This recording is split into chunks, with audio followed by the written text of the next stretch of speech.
시작하도록 하겠습니다. 이제 사실은 신년 예배격인 날이죠. 이 겨울 캠프 말씀을 지난주까지 했고 오늘은 이제 그 캠프의 말씀을 중심으로 해서 이제 1년 내내 이 말씀 중심으로 해서 따라갈 텐데, 오늘 첫 번째 여러분께 드릴 말씀의 제목은 바울이 에베소 교회에게, 에베소 교회를 향한 바울의 기도 제목이라는 말씀 제목입니다. 에베소 1장 16절에서 23절까지 제가 여기 발췌를 했습니다. 개역 한글판에서 하나 했고, 그리고 현대인의 성경에서 했는데, 개역 한글판이 사실 조금 번역이 좀 딱딱합니다. 그래서 가장 현대스럽다, 그런 번역본이다 해서 제가 요걸 선택을 했는데요. 크게 다르지는 않습니다. 그런데 우리 한번 같이 요 말씀을 16절에서 23절까지 오늘 본문이니까 같이 읽어봅시다. 같이 읽겠습니다. 기도할 때마다 여러분을 생각하며 항상 하나님께 감사하고 있습니다. 나는 우리 주 예수 그리스도의 하나님, 영광의 아버지께서 여러분에게 지혜와 계시의 성령을 주셔서 하나님을 더욱 잘 알게 해주시고, 여러분의 마음의 눈을 밝혀서 부르심을 받은 여러분의 희망이 무엇이며 성도들의 하늘나라에서 받게 될 영광스러운 축복이 얼마나 풍성한가를 알게 해주시고, 또 믿는 우리 속에 강한 능력으로 역사하시는 하나님의 권능이 얼마나 큰가를 알게 하시기를 기도합니다. 하나님께서는 그 크신 능력으로 그리스도를 죽은 사람들 가운데서 다시 살리시고 하늘나라에서 자기 오른편에 앉게 하셨습니다.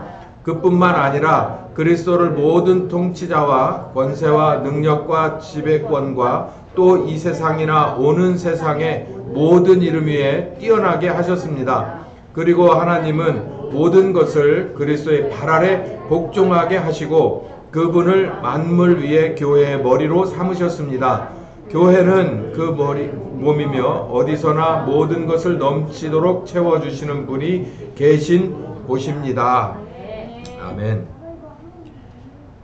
이 에베소 1장 이 중간에서 끝절까지 나오는 하반부가 사실 저는 그렇게 느낍니다.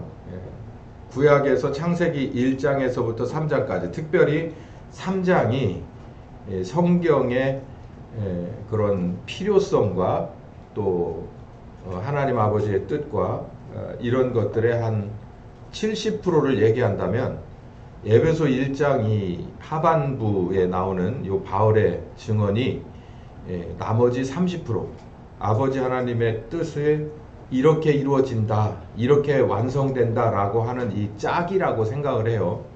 그래서 요 두 가지가 창세기 3장에 나오는 이야기와 에베소 1장 마지막 부분이 이렇게 붙으면 성경 사실상 다 읽은 거나 마찬가지입니다. 그래서 이 말씀이 이렇게 되게 중요한 거예요. 그래서 성경의 시작은 인간의 죄로부터 시작됐고, 그리고 이 죄 문제에 관한 해법으로 출발했다면 그 해법이 무엇이냐라고 하는 걸 증명을 하는 데서 끝나는데, 그게 바로 그 해법은 바로 교회입니다. 교회. 부활하신 예수님이 머리 대신 교회예요. 그 유기체가 하나님의 해법이라는 것입니다. 그래서 요 말씀이 되게 중요한 거고, 요 완성을 위해서, 이 계획이 실현되기 위해서 사실 창세기 1장부터 시작해서 모든 성경이 쓰여졌다고 해도 과언이 아닙니다. 이렇게 중요한 거죠. 그러니까 교회가 그렇게 중요한 거예요. 교회를 분석해보면 또 머리 대신 예수님과 그리고 온전하게 붙어있는 지체된 우리들이 중요하고, 또 지체되어서 온전한 유기체가 되어서 무슨 일을 하느냐라는 것도 중요한데, 그 얘기가 여기 다 나와 있어요. 그래서 여러분이 읽은 이 쉬운 번역본으로 읽어보시니까 훨씬 더 쉬울 텐데요. 그래도 성경에 관한 이 지식이 없이는 조금 이게 무슨 얘기인가 하겠지만, 성경을 좀 관심 있게 보거나 성경 공부를 충실하게 따라오신 분이라면, 야, 에베소 1장 하반부가 이런 식이었어? 라고 하는 걸 깜짝 놀랄 만한 그런 번역본 아닙니까? 특히 이 현대어 성경을 제가 주로 읽지는 않지만 그래도 이 부분은 제가 늘 항상 본문을 선택할 때 여러 버전을 보는데 영어 킹제임스 버전부터 시작해서 공동 번역을 제외한 나머지 버전들을 다 검사를 하는데 예, 오늘은 자신 있게 제가 현대인 성경 버전을 가지고 왔어요. 왜냐하면 여기에 있는 내용이 우리들에게 아주 필요한 그런 어휘들이 많이 들어가 있더라. 충실한 번역본이다 이렇게 생각을 했기 때문이죠. 오늘 제가 드리고 싶은 중심은 어마어마한 이 에베소 1장 하반부의 많은 부분, 뭐 하나만 딱 어휘 하나만 잡아도 세미나를 그냥 한 3개월은 해야 될 만한 그런 얘기지만 어떻게 그렇게 하냐고요? 성경은 다 꼬리에 꼬리를 물기 때문에 뭘 하나 타고 들어가도 결국은 다 나와야 돼요. 그래서 3개월 얘기가 나오는 건데 그럴 순 없고 오늘 말씀의 제목처럼 바울이 감옥 속에서 에베소 교회 교인들을 향해서 기도 제목을 얘기했어요. 제가 이 말씀을 언젠가 한번 드린 것 같은데요. 이 바울의 에베소는 앳빌골몬 요 네 개가 옥중에서 써졌다고 그래서 옥중서신입니다. 그 감옥에서 참 자기의 심혈을 기울여서 모든 정성 들여서 꼭 쓰고 싶은 얘기만 정서에서 썼겠죠. 그런데 이 에베소 교회를 향해서 이 어마어마한 얘기를 하는데 이 에베소서를 전체를 읽어보면 중요한 얘기들이 참 많이 나옵니다. 1장 하반부 끝절에 교회라고 하는 것의 설계도가 나오고 그 교회가 무엇을 하는 집단이냐, 어떻게 일을 할 것이냐, 그리고 더 나아가서 후반부로 가면 세부적으로 여러분이 뭐 기억하시다시피 자녀들아 뭐 부모들아 뭐 이런 얘기, 그래서 하나하나들을 다 교회 치리자부터 시작해서 평신도 어린이까지 모두를 망라하는 그런 교회의 전반적인 얘기예요. 그래서 이게 교회론 하면은 에베소서를 뺄 수가 없는데, 근데 여러분 한번 여러 번 읽어보세요. 그런데 제가 이 본문에서 바울이 진짜로 하고 싶은 얘기는 뭐냐면 바로 요 얘기인 거예요. 바울이 기도 제목을 내놓은 거예요. 요 세 가지를 내놓으면서 에베소서를 시작하고 이제 본론에 들어가게 되는데 그 얘기인즉슨 이런 겁니다. 예를 들면 우리 뭐 애들한테 또 애들 부모들한테 제가 모집을 걸었어요. 우리 그러지 말고 1년 동안 기도하고 준비해서 내년 봄쯤 해가지고는 디즈니랜드를 갑시다. 저 플로리다에 있는 디즈니랜드를 갑시다. 플로리다에 디즈니랜드 뭐 있다 그래. 갑시다. 그래가지고 막 적금도 들고 막 기도하고 막 애들 체력도 하고 막 이렇게 준비를 해서 가려고 그래요. 그러면서 제가 한 달에 한 번씩 부모님들하고 애들 모아놓고서 계속 이제 그 붐을 일으킵니다. 뭣도 보여주고 뭣도 보여주고 뭣도 보여주고. 그러면서 매번 끝나기 한 10분 전에 그 얘기를 하는 거예요. 꼭 필요한 게 있는데 일단 돈도 필요하다. 시간도 필요하고 그리고 체력도 필요해. 이렇게 세 가지를 계속해서 얘기를 해줍니다. 그러면 가장 중요한 게 뭘까요? 여러분 거기 가가지고 입장권이 얼마냐 뭐 이런 것도 중요하고 뭐 어디서부터 뭘 봐야 되냐 중요하고 어떤 호텔에서 자야 되냐 뭘 먹어봐야 되냐 맛집은 어디냐 뭐 이런 생각도 많이 있지만 사실 가장 중요한 세 가지가 뭐예요? 시간과 건강과 돈이겠죠. 그거 없이는 그냥 여기서 계속 한 달에 한 번씩 마음만 설레다가 끝내는 거예요. 교회라는 것도 마찬가지예요. 굉장히 중요한 우주적인 사건입니다. 이 세상에서 이 전 우주의 이 사건 중에서 사람의 범죄는 하나님뿐만 아니라 전 우주를 시끄럽게 한 사건이죠. 근데 이 문제를 해결하려고 하는 이 교회라고 하는 얘기는 그 시끄러움을 한 방에 끝내버릴 수 있는 얘기인데 그 얘기를 바울이 지금 하고 있어요. 에베소서에서 다 하고 있는데 문제는 이걸 다 하면 뭐 하냐는 거예요. 이걸 다 하면 뭐해? 자기는 알고 있는데 이들은 몰라. 또 모르는 것뿐만 아니라 이들이 어떻게 해야 예수의 수족으로서 지체로서 조인하는지도 몰라요. 또 조인을 하면 뭐해? 또 뭘 해야 될 줄도 모르는데. 그러니까 이 세 가지 기도 제목을 내놓는 거예요. 이 교회라는 건 이런 거야 라고 설계도를 얘기해 주지만 사실은 이건 중요한 게 아니에요. 이 교회로서, 이 교회의 일부분으로서, 그리고 일사불란하게 움직여서 하나님이 원하는 대로 그 아들의 복음이 어떻게 전해지는가, 이러이러한 것들이 이루어지는 교회의 일부분이 되느냐 마느냐가 가장 중요한 거예요. 그래서 바울이 교회는 이런 거예요 라고 얘기해서 어마어마한 우주적인 해법을, 하나님의 해법을 얘기를 해놓고 바울은 아주 기본적인 데서부터 얘기를 하고 출발을 하는 거예요. 1장에. 그 얘기가, 이 기도 제목이 뭐냐면 첫 번째는 지혜와 계시의 정신입니다. 지혜와 계시의 정신, 그리고 마음의 눈이에요. 요 두 가지를 이 내가 편지를 써서 읽는 이 에베소 교인들이 있으면 좋겠습니다 라고 기도를 하는 거예요. 그러니까 지혜와 계시의 정신과 마음의 눈이 있어야 이 사람들이 뭐를 들을 수 있고 볼 수 있고 깨달을 수가 있는 거죠. 그렇지 않고서는 뭐 저기 태평양 건너 어디 뭐 저쪽 플로리다주에 있는 뭐 얘기해봐야 아무 의미가 없는 거예요. 갈 수가 있어야 말이지. 가려면 시간과 건강과 돈이 있어야 됩니다 라고 얘기하는 거하고 요 얘기하고 똑같은 거예요. 교회는 이렇게 어마어마한 하나님의 해법입니다. 우주를 흔들 만한, 새롭게 만들 만한 해법입니다. 사람을 새롭게 창조하는 유일한 방법입니다 라고 얘기를 해도 그 사람들하고 뭔 상관이 있어요? 그 사람들이 교회의 일부분이 돼야 되는데, 그렇게 하기 위해서는 일부분이 될게요 라고 해서 될 문제도 아니고 요만한 무슨 신청서를 써다가 내서 될 문제가 아니라, 교회는 눈에 보이지 않는 거니까, 교회는 영적인 거고 하나님적인 거니까, 신성한 거니까 이걸 볼 수 있도록 이들에게 새로운 감각기관을 하나님이시여 주시옵소서라고 하는 거예요. 지혜와 계시의 정신, 또 이 번역본에서는 성령이라고 얘기했어요. 성령께서 이들에게 하나님의 지혜와 하나님의 직접 계시올, 하나님의 간접 계시를 통해서 이들을 새롭게 하시옵소서. 그리고 마음의 눈을 활짝 열어서 마음의 눈을 열어서 이들이 무엇을 보게 하시옵소서. 하나님의 그 원대한 계획인 실상으로 드러난 교회의 설계도를 보게 하시옵소서라는 얘기예요. 그 설계도를 만약에 이들이 본다면 이들이 이렇게 있지는 않을 거다라는 것을 바울은 어디에서 꿈을 꾸고 있냐면 감옥에서 꿈을 꾸고 있는 거예요. 저는 이 말에 100% 동감합니다.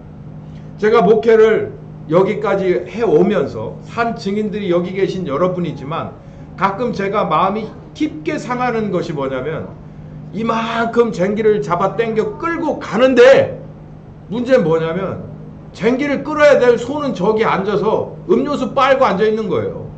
아, 우리 목사님 잘 끌고 가시네. 그러고서 저기 앉아가지고 그늘에 앉아가지고 아, 목사님 잘 끌고 가시는데 우리 목사님밖에 없대. 이 교회밖에 없대. 그러고 그냥 그러고 있어요. 이게 아니고 이렇게 끄는 거야. 알았지? 예, 알겠습니다. 그러고 계속해서 음료수 파티하고 앉아있는 거예요.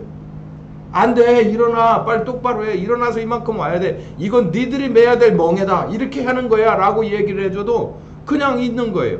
바울도 에베소 교회를 봤을 때, 여러분 신약의 전체를 볼 때 에베소 교회 위상이 낮은 교회가 아닙니다. 바울이 또 엄청나게 많은 것을 쏟아부은 교회가 에베소 교회예요. 제가 아는 한 최소한 만 3년은 그곳에 머물러 있었어요. 바울과 같은 어마어마한 그런 고급 인력이 한 3년을 에베소 교회에 묻어 있다는 것은 정말 쉬운 일이 아니죠.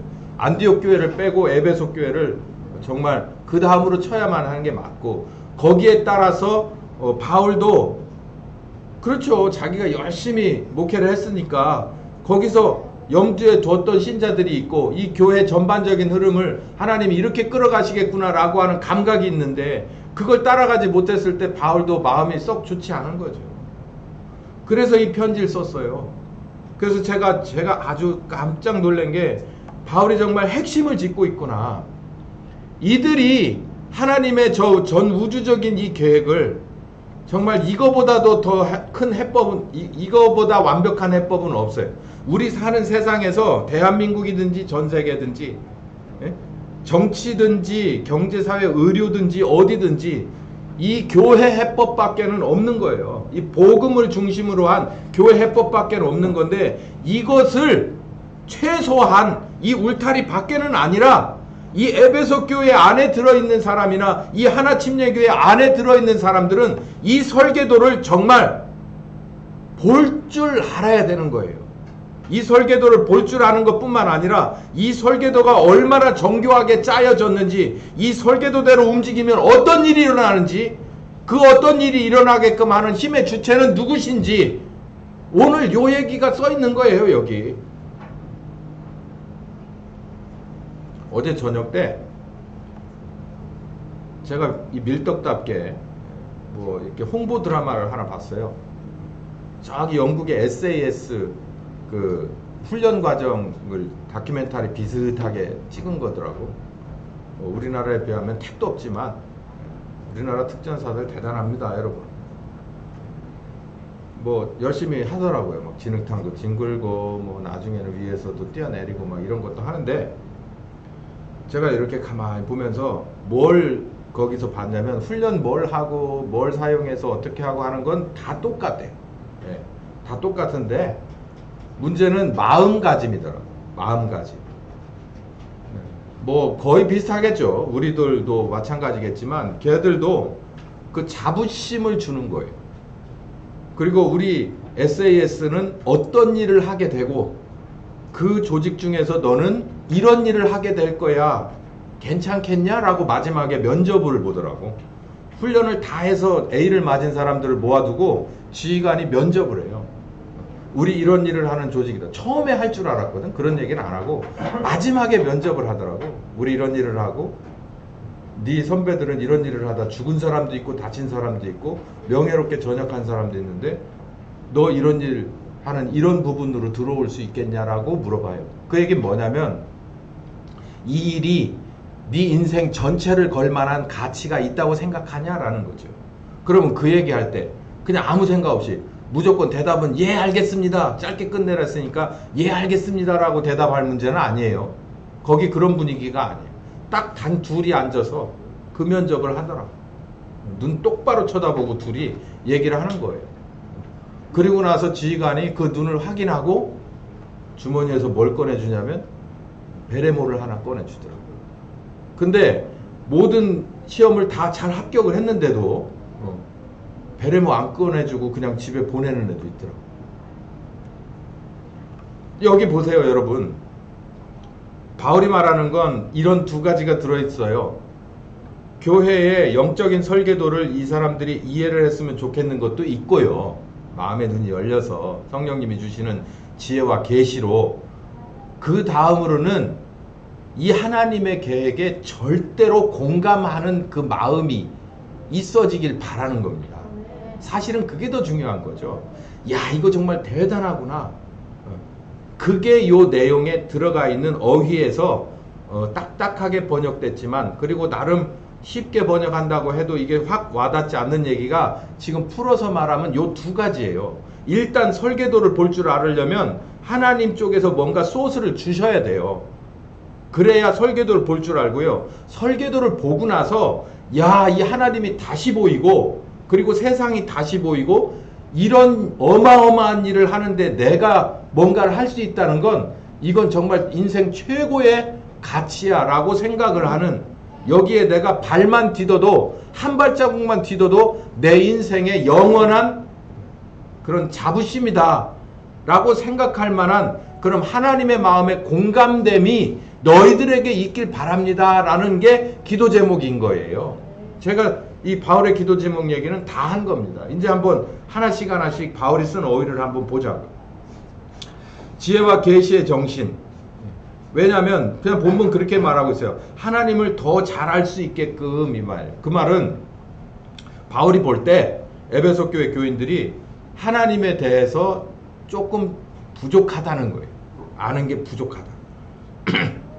그래서 지혜와 계시의 정신이 하나님으로부터 와야 하나님을 조금 더 알 수 있다라고 하는, 어쩌면 지극히 상식적인 얘기를 하나 하면서 시작하는데, 두 번째 이제 마음의 눈이 밝혀주, 이게 지혜와 계시의 정신이 와서 하나님을 알게 되면 실질적으로 그 사람에게 어떤 일이 벌어지냐면 마음의 눈이 밝아진다라고 표현을 하고 있어요. 마음의 눈. 마음의 눈 하면 주로 책이 생각나죠. 마음의 눈은 도대체 어디 있습니까? 여러분 가슴을 열면 여기 있습니까? 이거 꽁꽁 싸매고 눈을 왜 그러고 다닙니까? 이거는 사람의 눈은 아닌 거예요. 이 시각이 아니라는 얘기죠. 근데 눈이라고 말하는 건 이 눈이 어마어마한 일을 하잖아요. 자기 전에 그냥 자는 그 순간까지는 이게 열려 있을 때 수없이 많은 정보들이 가감없이 내게 이 머릿속으로 들어오는 거잖아요. 그것처럼 마음에도 눈이 있다면 우리가 이 보는 이 각도가 요 정도에서 1초에 들어오는 양이 이 정도면 마음으로 이 비가시적인 이 정보가 들어오는 건 아마 여러분이 가진 핸드폰이 앱을 다운받는 속도보다도 훨씬 더 빠를 겁니다. 제 장담하는데 그거보다 100배, 1000배는 빨라요. 왜 그러냐면 이 마음의 눈을 통해서 들어오는 다운로드는 이거는 사람의 기술로 하는 01, 01, 101 이렇게 가는 게 아니기 때문이에요. 이건 하나님의 0으로 오는 거예요. 0으로. 그러니까 0이 할 때 0, 0이 아니라 0. 마음의 눈을 밝혀주셔서 그러니까 뭐예요? 지혜와 계시의 정신은 하나님으로부터 오는 거잖아요. 하나님으로부터 오시는 여러 가지 뭐라 말할 수는 없지만 그 하나님이 주시는 지혜와 계시라는 것이 들어와서 여러분에게 이렇게 되길 바랍니다. 첫 번째, 부르심의 기업의 소망과 풍성한 영광이 무엇인지를, 이 말은 우리에게 맡기신 하나님의 거룩한 사역이 어떤 의미를 갖고 있고 이 사역이 어떤 영광, 그러니까 이 많은 사람들에게 있어서 끼치는 영향력이 얼마나 큰가를 알게 되길 바랍니다 라는 거예요. 아까 SAS 얘기했잖아요. 얘네들이 주로 전 세계 각지에서 필요한 어느 곳에 유무형 간의 테러의 대테러 작전에 들어간다고 설명을 하더라고요. 어딘들 특수작전부대가 안 그러겠습니까만은 그 얘기를 이제는 내가 일원이 되는 베레모를 받으려고 마지막 단계에 갔을 때 이제 모든 너의 테스트는 끝났는데 마음의 준비가 됐느냐라는 거예요. 그러니까 죽을 준비가 됐냐는 얘기지. 이 임무를 위해서. 그러면 한 번 더 생각할 거 아니에요. 내가 월급이라고 얼마를 받는지는 거기 안 나오지만 월급도 받아봐야 뭐 어떻게 되겠어요. 뭐 그냥 뭐 조금 더 받겠죠. 근데 그 돈으로 이게 비교가 안 되잖아요. 돈 많이 주니까 대테러 임무한다? 그런 게 어딨어요. 그럼 그건 좀 다른 얘기죠. 내가 내 삶을 여기에다가 내려놔도 될 만한, 여기에 던져도 될 만한 가치가 있는가를 다시 생각하라는 얘기죠. 여러분, 이 얘기예요.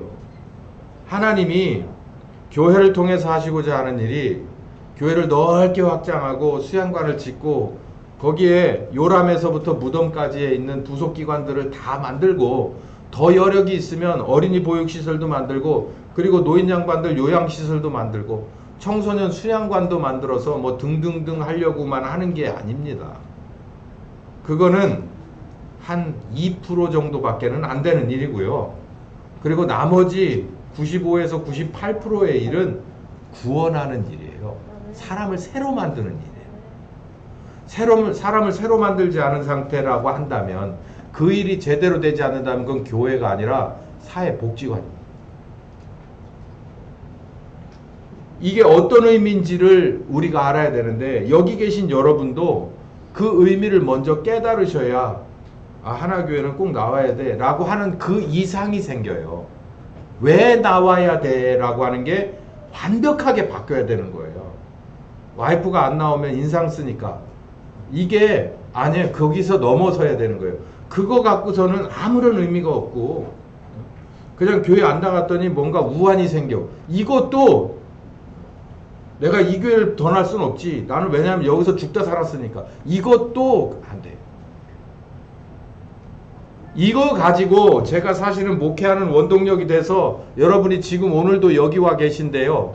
이제 2023년은 바뀌셔야 돼요.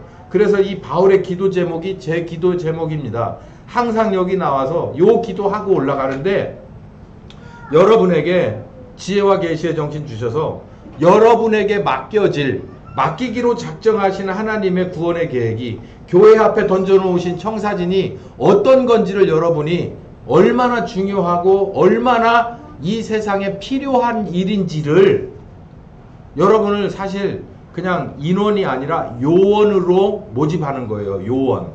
에이전트는 다른 얘기예요. 그냥 일하는 직원이 아니고 그냥 왔다 갔다 하는 회원이 아니라 에이전트예요. 요원이라고. 요원. 예? 우리 조직에서 이 사람은 요원입니다 라고 얘기하는 케이스가 있고 그냥 우리 직원입니다 라고 얘기하는 경우가 있어요. 여러분은 요원으로 뽑은 거예요. 하나님이 요원으로 부르시는 거라고요. 그걸 깨달아야 돼요. 그걸. 그래서 할 건지 말 건지가 결정나야 돼. 이게 하나님이 요원으로 부르신다는 거예요. 국정원에서 여러분한테 전화 와서 별로 저기 하셔도 요원으로 저희가 훈련시켜서 나라를 위해서 그 전화 오면 어떻게 하실 거예요?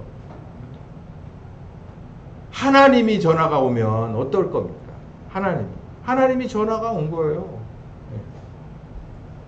하나교회 여러분 2023년에 그냥 삼시세끼 먹고 자식 두고 그냥 그렇게 해서 늙어가다가 이렇게 저렇게 해서 끝낼 생각 마시고 기왕에 우리가 예수 그리스도라고 하는 분의 은혜를 입어서 거듭난 흔적이 우리에게 있다면 여러분의 미래에 관한 여러분의 시각은 여기에 머물러야 될 것을 믿습니다. 그거에 당연한 거죠. 하나님 아버지가 우리를 구원하시기 위해서 아들을 십자가에 죽였는데 우리 구원받았다라고 하는 우리가 뭘 보고 있습니까 지금? 이 정도는 봐야 된다는 얘기죠. 그래서 바울이 에베소 교회 3년 동안 얼마나 열심히 가르쳤겠어요. 모범을 얼마나 많이 보여줬겠어요. 거기에 기사와 이적이 어디 한두 건 일어났겠습니까? 그러면서 감옥에 이제 자기는 갇혀 있어서 그 교인 하나하나를 어루만질 수가 없는 상황이라서 편지를 쓰기로 작정한 이 내용이 저한테 너무 절절하더라고요. 여러분의 시각을 하나님의 나라에 두십시오. 여러분의 정신 수준을, 여러분의 인생의 목적을 하나님 안에 두십시오라고 하는 이 기도 제목이에요. 정말 공감합니다. 두 번째, 믿는 우리 속에서 역사하시는 하나님의 권능이 얼마나 큰가. 저는 이거를 진짜 많이 말하고 싶은데요. 일단 믿는 우리 속에, 그러니까 믿는 우리라고 하는 건 아버지 하나님의 이 교회를 향해 품으신 이 계획이 정말로 전 우주적이고 완벽하고 정말 영광스러운 내 모든 것을 다 드려, 목숨까지 드려 따라갈 만한 이 하나님의 거룩한 사역이다. 이 일원이 된다는 건 정말 하나님 앞에나 내 스스로에게 정말 이 의미다, 가치다라고 생각하는 사람을 믿는 우리라고 하는 겁니다. 믿는 우리 속에 역사하시는 하나님의 권능. 그러니까 우리가 그렇게 믿었다고 그래서 우리들 스스로 깡닥으로 힘으로 능력으로 해보라는 거 아니에요. 하나님의 능력이 함께 한다는 거죠. 여러분 요즘은 펜 글씨 잘 안 쓰잖아요. 볼펜으로 바뀌어서 볼펜도 요즘은 거의 안 써요. 예. 그런데 옛날에는 볼펜 많이 썼고 펜 글씨도 많이 썼어요. 여러분 만년필 아시죠? 만년필 선물은 참 비싼 만년필을 선물한다는 건 참 어려운 일이죠. 근데 정말 중요한 사람에게 만년필을 선물하던 때가 있었습니다. 만년필을 뜯어보세요.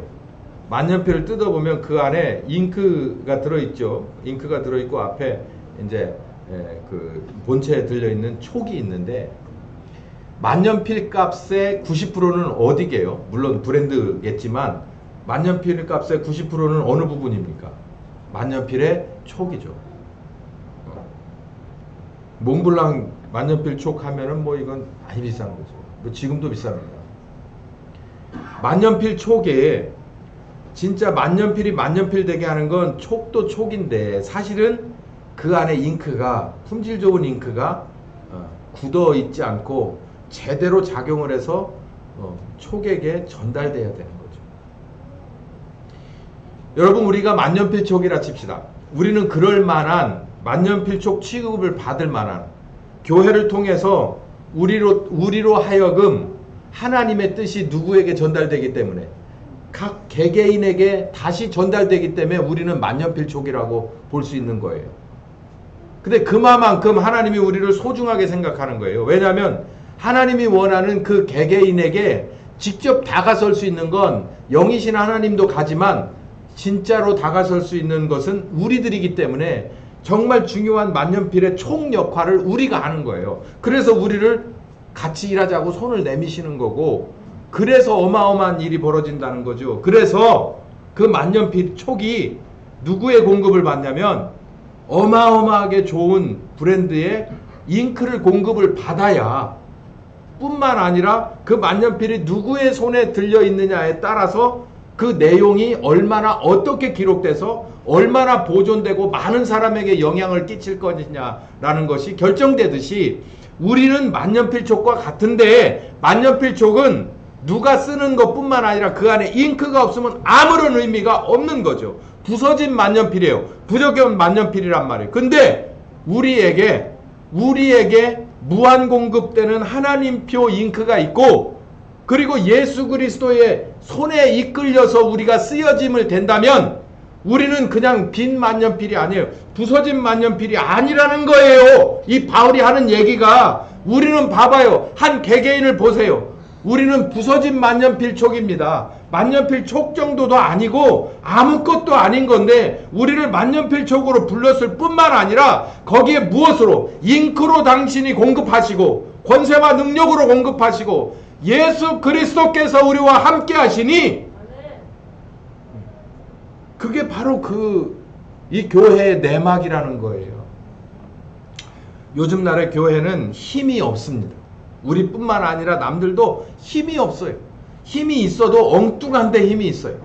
진짜 힘은 어디에 있어야 되냐면 예수 그리스도께서 우리를 통해서 드러나시는 거예요.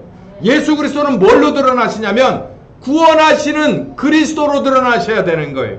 회개할 자는 회개하게 만드는 아버지 이름의 침례와 아버지 이름의 침례가 끝났지만 진정한 복음을 모르는 사람에게는 십자가의 도가 무엇인지를 가르치는 아들의 침례가 있어야 되고, 뿐만 아니라 무한 공급되는 그런 말씀을 통해서 새로워져야 될 성령 침례도 이루어야 되는 겁니다. 그게 교회에서 힘있게 일어나고 교회의 원동력이고, 그럴 때 또 그렇게 하라고 누가? 아버지 하나님이 무한 공급하신다는 거예요. 권세와 능력을 그 상황에 맞게 무한 공급하신다는 거예요. 제가 오늘부터 기도하기로 했다고 했잖아요. 말씀을 전하기 전에 이게 하나님이 주신, 내게 주신 말씀이 여러분에게 가는 말씀이 맞습니다라는 것을 기도하며 여기 이 중에 아픈 사람들을 통해서 증명되게 해주십시오라고. 이게 제가 만든 게 아니라 이 초대교회가 다 그렇게 했어요. 왜냐하면 말씀은 생명이니까. 이 생명이 들어가서 심령과 관절과 골수를 다 쪼개서 필요 없는 부분 제하여내고 새로운 것을 올려 세우기 때문에 우리는 그런 한두 번의 간헐적인 경험을 아주 실질적으로 해봤습니다. 그런데 가만히 보니까 제가 깜짝 놀랐어요. 저도 부담스러운 거예요. 이 사람들은 모일 때마다 그 일이 일어난 거예요. 그렇다고 오순절 교단 시가 아닙니다.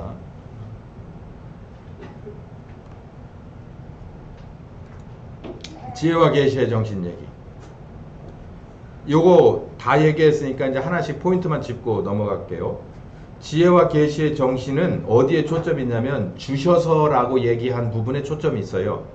주셔서라는 건 바울이 주는 것도 아니고 편지를 쓰는 바울이 줄 수 있어서도 아니죠. 누가 줄 수 있냐면 하나님 아버지가 주는 거라는 거예요. 지혜와 계시의 정신은 하나님 아버지가 그 사람에게 주는 거죠. 그러니까 바울도 할 수 없는 일이에요. 만약에 제가 여러분에게 이걸 드릴 수 있다면 저는 벌써 많이 줬어요. 매번 잊어버리고 오면 또 주고 또 주고 또 주고 했을 거예요. 아마 여기다가 옷빈으로 채워줬을 거예요. 자, 그러면 지혜는 뭐냐? 하나님이 주시는 지혜죠. 그러니까 이거 바꿔야 돼요. 지혜와 계시의 정신은 하나님의 지혜와 하나님의 계시를 이렇게 바꾸는 게 맞죠. 지혜라고 하는 건 사물의 이치를 빨리 깨닫고 사물을 정확하게 처리하는 정신적 능력. 한마디로 말하면 올바른 분별력입니다. 애들이 철들었을 때가 언제라고 봐요? 분별할 때잖아요. 전후좌우를 분별할 때 어라 이놈 철들었다. 더군다나 부모에 관해서 뭔가를 알아갈 때 철들었다 얘기하잖아요. 그게 바로 지혜입니다. 그런데 하나님이 주시는 지혜, 하나님이 주시는 지혜는 어떤 거냐? 왜냐하면 하나님으로부터 온 지혜가 있고 세상으로부터 온 지혜가 있는데 요거 분별할 줄 알아야 돼요. 중요한 말씀 하나가 있습니다. 야고보서 3장 10절에서 18절까지 보면 여기에 하나님의 지혜와 세상의 지혜 구별법이 나와요. 집에 가서 여기 이 본문은 잘 읽어보시고 여기에 보면 무슨 얘기가 나오냐면 하나님으로부터 온 지혜와 세상으로부터 온 지혜의 차이는 그 열매를 보면 안다는 거예요. 그러니까 하나님이 주시는 분별력과 세상에서 얻어온 분별력은 어떤 차이가 있냐면 열매, 결과의 차이가 있다. 그 결과가 하나님으로부터 온 것은 어떤 결과가 있냐면 선한 열매가 있는데 이 선하다는 얘기도 참 이게 번역이 좀 마음에 들지 않아요. 그래서 하나님으로부터 온 지혜로의 결과를 일단 빼고 세상에서 온 지혜의 결과가 뭔가를 봤더니 세상에서도 지혜를 엄청 추구하거든요. 그 그리스 예수님을 당시에 잡아 죽였던 로마가 그리스를 멸망시키고 나서도 밤에는 공부하러 다녔다는 거예요. 그리스 철학 선생들한테 철학을 공부하러 다녔다는 거고 지금 있는 공화정의 기본 정치 체제가 그리스에서 나온 거 아닙니까? 그만큼 이 고대 철학의 아주 탑이었었죠. 이 탑이었던 이 사람들이 가장 소중하게 생각한 가치가 인간이 추구할 만한 목숨 걸 만한 가치가 지혜예요. 소피아, 지혜입니다. 그래서 여기 지금 바울이 이 사람은 로마 시민권자 아니에요. 그리고 공부도 생각보다 많이 한 사람이거든요. 그러니까 바울이 말하는 지혜, 세상으로부터 온 지혜라고 하는 데는 많은 의미가 들어가 있어요. 정치, 경제, 사회, 문화 모든 것이 그리스 체제 하에서 아예 뼈에 사무친 교육을 받은 사람이에요. 그러니까 세상에서 온 지혜가 뭐라는 것을 누구보다도 확실히 알고 있는데 나중에 가서 하나님으로부터 준 지혜를 딱 받고 나니까 딱 이게 분별이 되는 거예요. 아, 세상으로부터 지혜라는 건 모든 사람이 당시에 로마의 이 근거가 돼 있는 사람들에겐 다 추구할 가치지만 이게 결국 열매라는 게 보잘것없구나. 그런데 하나님이 주시는 지혜는 이런 어마어마한 열매가 맺히는구나라는 것을 아는 거죠. 그래서 이 야고보가 이런 얘기를 써놨을 때 이 분별의 차이를 내는데 그게 무슨 얘기냐면 하나님으로부터 온 지혜는 그리고 세상으로부터 온 지혜는 어떤 거냐면 그 결과가 하나님으로부터 온 지혜는 이 세상의 선한 열매로 귀결되고 세상으로부터 온 지혜는 편법과 거짓과 시기와 다툼으로 귀결된다는 거예요. 요 얘기는 언젠가 제가 수요 성경 공부 시간에 요건 현재 지금 진행형인 얘기이기 때문에 요 얘기는 자세히 해드리겠습니다. 하나님으로부터 온 지혜는 성결과 화평과 간영과 양성과 긍휼이에요. 바울이 또 이런 얘기를 했어요. 이건 야고보 얘기라 치고 바울은 뭐라고 그랬냐면 경건의 모양과 경건의 능력을 얘기했습니다. 똑같은 얘기예요. 하나님으로부터 온 지혜는 하나님이 지혜와 계시의 정신으로 그 사람을 깨우쳐주고 분별하게 하면 결과적으로 그 사람의 삶이 바뀐다는 거예요. 그 개인의 삶이 바뀌고 그 가정의 삶이 바뀌는 거예요. 전체 노선이 바뀌어버리는 거예요. 그러니까 무궁한 생명의 능력이라고 얘기하는 거죠. 그러니까 하나님으로부터 온 지혜와 세상의 지혜를 구분해서 뭐 바울이 요구한 것은 하나님으로부터 온 지혜가 있기를 바란 거죠. 하나님으로부터 온 지혜. 지혜는 학교에서 배울 수 없는 겁니다. 그래서 우리 선조들도 지혜를 꼭 학교라고 하는 교육기관이나 사람에게서 배우는 게 지혜라고 하지 않았어요. 아, 저 녀석 참 지혜스럽네. 기술을 많이 배웠는데 뭔가를 잘 만들어내요. 그러면 아, 저 녀석 기술 좋네 이렇게 말해요. 근데 참 저 녀석 지혜스럽네 라고 하는 건 도저히 자기로서는 상상할 수 없는 일을 저 녀석은 해내는 거예요. 그게 지혜입니다. 아까도 제가 말 뜻을 제가 살펴봤듯이 사물의 이치를 빨리 깨닫고 사물을 정확하게 분별해내서 처리할 수 있는 능력이라는 거예요. 이거는 하나님의 능력입니다. 하나님의 능력을 그 사람에게 부어줘야 되는 거예요. 교회는 천차만별의 환경 속에서 우리야 피부색이 같지만 어떤 교회는 피부색도 다 다르고 언어도 많이 다르고 또 그들의 이 커왔던 뭐 신분뿐만 아니라 커왔던 이런 것들이 전혀 색다른 그런 교회도 정말 많죠. 그런 사람들에게 이 지혜라는 얘기는 어떻게 작용해야겠습니까? ABCD도 모르는 사람, 난 놓고 기억자도 모르는 사람에서 정말 박사학위를 여러 개를 가지고 있는 사람까지 다 모인 곳에서 지혜라는 걸 어디 기준에 둬야 되겠어요? 여기에 있는 에베소 교회가 똑같은 교회예요. 바울이 말하는 지혜는 이 세상에서의 그 어떤 것에 구애받지 않고 하나님이 그 개인에게 주시는 하나님의 지혜를 말하는 것입니다.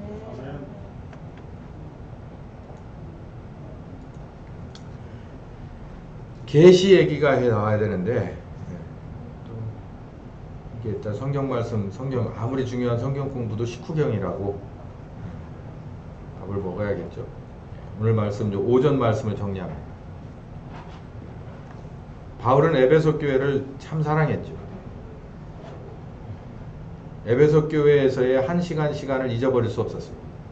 그래서 에베소 교회가 이제는 자기의 학생 수준이 아니라 자기와 똑같은 에이전트 수준으로 하나님의 부르심에 응답하는 교회가 되길 바라서 이제 정말 진심을 쏟아내고 교회에 관한 이 모든 것을 이해하고 깨닫고 자기를 헌신하는 결정을 하는데 결정적인 역할을 할 만한 마지막 기도에 들어갔어요.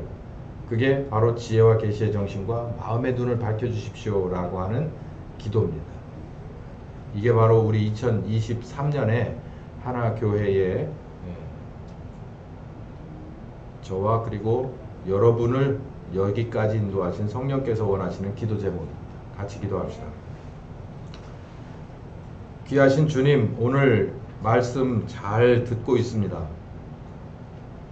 이 말씀이 없었다면 우리는 정말 무엇을 이 시간에 전하고 들어야 했을까요?